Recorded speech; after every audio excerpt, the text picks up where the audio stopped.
Hello everyone, welcome back to my channel and welcome to preview and prediction of Queen of Tears episode number 9।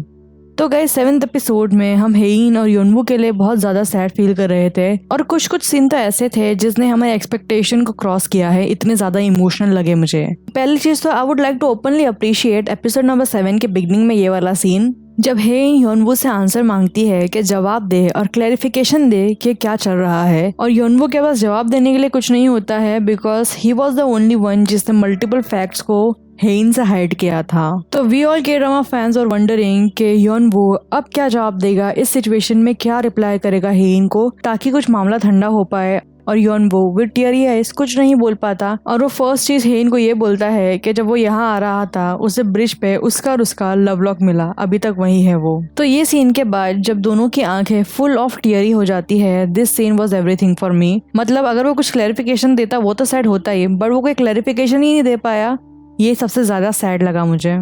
खैर इसके बाद through out episode number 7 में क्या हुआ काफी sad था, हमें अच्छे से पता है। एंड एपिसोड नंबर 8 में जो फैमिली ड्रामा हुआ दो सैड था बट मैंने काफी एंजॉय किया। एंड थोड़ा और एंजॉयमेंट आई बिलीव हमें नेक्स्ट एपिसोड में भी देखने के लिए मिलेगा बिकॉज हेइन की पूरी फैमिली योनवू के घर पे जा चुकी है योंगदुरी में because they are on hide out. तो गाइस ये था top glimpse of episode number 7 and 8। Now शुरू करते हैं हम एपिसोड नंबर 9 का preview and prediction with spoilers. Yeonwoo ने मैरिज से पहले हेइन को बोला था कि भले ही उसके ऊपर डेड हो या फिर उसके फैमिली का कोई डेड हो, वो सारी चीजें अपने पर ले सकता है और सारी चीजें खुद से फिगर आउट कर सकता है बिकॉज वो उसे लाइक करता है। तो he being man of his words, episode number 8 के एंडिंग में हेइन की पूरी फैमिली को लेके वो आ जाता है योंगदुरी में ताकि वो उन लोग को बचा पाए जो भी चल रहा है सोल में फिलहाल। तो नेक्स्ट एपिसोड में हम ये देखने वाले हैं कि योनवू हेइन की पूरी फैमिली को योंगदुरी में लेके आके हाइड करेगा इंक्लूडिंग हेइन, और वो खुद से जाएगा सोल में ऑफिस में एज यूजुअल बिकॉज वो अभी तक एम्प्लॉयड है वहाँ पर, और चीजों को फिगर आउट करने का ट्राई करेगा कि किस तरीके से वो यूनसंग को वापस से नीचे लेके आ सकता है और किस तरीके से वो होंग फैमिली को इस प्रॉब्लम से बाहर निकाल सकता है। और वो ऑफिस जाके भी ऐसा बिहेव करेगा कि उसे पता ही नहीं है कि होंगिन है किधर या फिर होंग फैमिली है किधर। इनफैक्ट जब से उनसंग पूछेगा नेक्स्ट एपिसोड में कि हेइन किधर है, वो उसे बोल देगा कि उसे सिंपली नहीं पता है because they are divorced. But Eunseong Yeonwoo की बातों को इतना इजीली बाय नहीं करेगा और वो कुछ लोगों को उसके पीछे लगा देगा जो कि प्रॉब्ली उसे योंगदुरी तक फॉलो भी करने वाले हैं। But Yeonwoo being a smart man उसे पता चल जाएगा कि कोई उसे फॉलो कर रहा है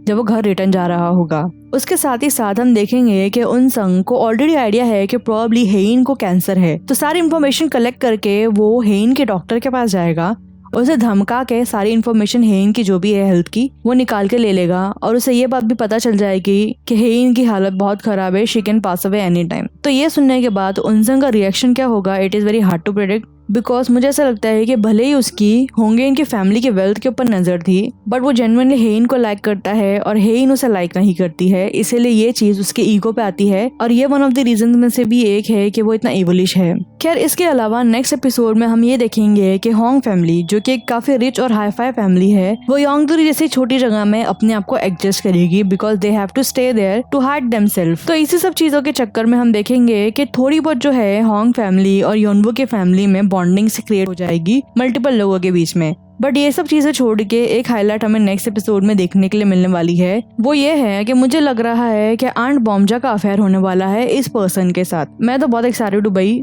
आंट बॉम्जा का अफेयर देखने के लिए बिकॉज वो बेस्ट पर्सन है होंग फैमिली की, वो इकलौती बंदी है जिसको अक्ल है। हेइन और वो ये दोनों ही नॉर्मल है, इन दोनों के अलावा बाकी सबका दिमाग खराब है, मतलब किसी को अक्ल ही नहीं है, मुझे तो ऐसा लगा पास्ट एपिसोड्स में।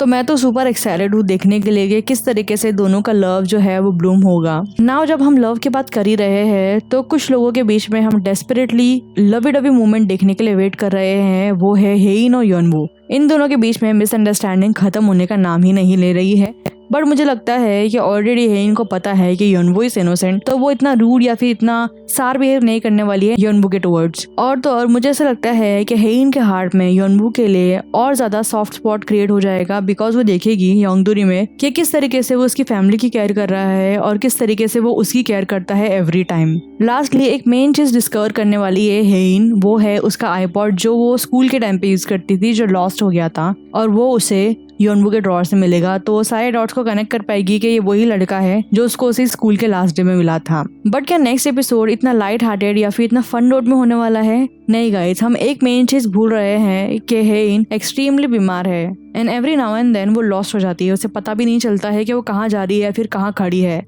तो नेक्स्ट एपिसोड में ऐसे ही होने वाला है। अकॉर्डिंग टू प्रीव्यू हम देखेंगे कि प्रॉब्ली हेइन सडनली वापस से लॉस्ट हो जाएगी और मुझे ऐसा लगता है कि हेइन कोलैप्स तक हो जाएगी। बिकॉज एक सीन में प्रीव्यू में हम देखते हैं कि योनवू बहुत बुरी तरीके से रो रहा है और वो कहीं जाने का ट्राई कर रहा है। तो ये प्लेस जो है वो डेफिनेटली हॉस्पिटल है। तो नेक्स्ट एपिसोड भी सैड ही रहेगा।